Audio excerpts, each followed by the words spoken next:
छोटे से गांव में सुबह होने को थी, सूरज निकलने को था। एक घुड़सवार आके रुका।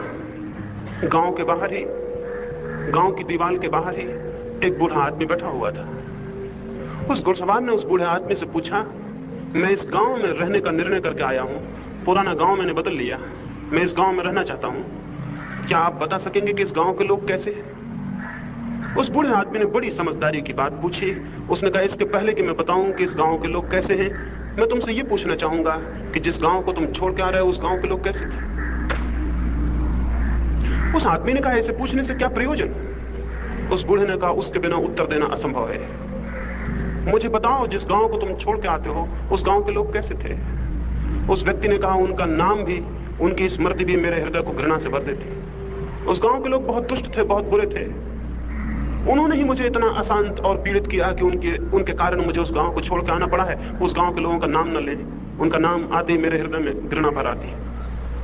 उस बूढ़े आदमी ने कहा, मित्र, तुम किसी और गांव में जाओ, इस गांव के लोग उस गांव से भी ज्यादा बुरे हैं।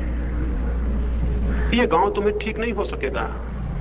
मैं 70 वर्ष से इस गांव में रहता हूं, मैं लोगों को जानता हूं, वो बहुत बुरे हैं। तुम्हारे गांव के लोग जिनको तुम बुरा कह रहे हो, इनके सामने कुछ भी बुरे नहीं है, तुम कोई और गांव जाओ। वो घुड़सवार आगे बढ़ गया और उसके पीछे ही एक बैलगाड़ी आके रुकी। उसमें भी एक परिवार आया हुआ था और उस परिवार ने भी उस बूढ़े से पूछा कि इस गांव के कैसे लोग हैं, हम अपने गांव को छोड़ के आते हैं और इस गांव में रहना चाहते हैं। बूढ़े ने फिर वही प्रश्न दोहराया। उसने कहा, मुझे बताओ, तुम जिस गांव को छोड़ के आते हो वहां के लोग कैसे थे? उसने कहा, उनका नाम, उनकी स्मृति मेरे हृदय को आनंद से भर देती है। उतने भले लोग पृथ्वी पर शायद ही कहीं हों।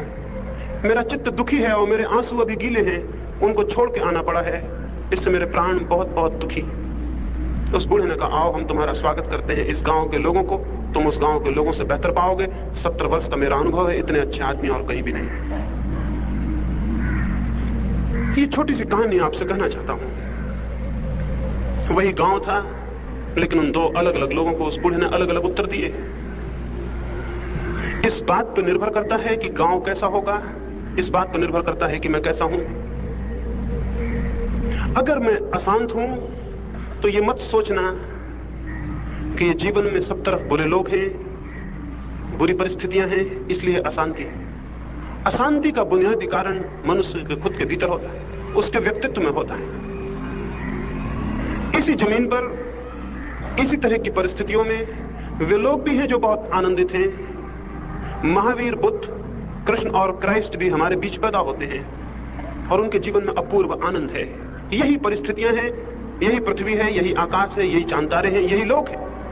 इनके बीच ही कोई व्यक्ति परिपूर्ण आनंद को उपलब्ध होता है, शांति को उपलब्ध होता है, और हम हैं इन्हीं लोगों के बीच दुखी और पीड़ित हो जाते हैं। जरूर हमारे देखने में और हमारे होने में कुछ भेद होगा, हमारे व्यक्तित्व में, हमारे सोचने के ढंग में, हमारी जीवन विधि में कोई भूल होगी, हमारे सोचने का ढंग, हमारे जीवन जीने की पद्धति में कोई बुनियादी खामियां होंगी, अन्यथा ये कैसे हो सकता है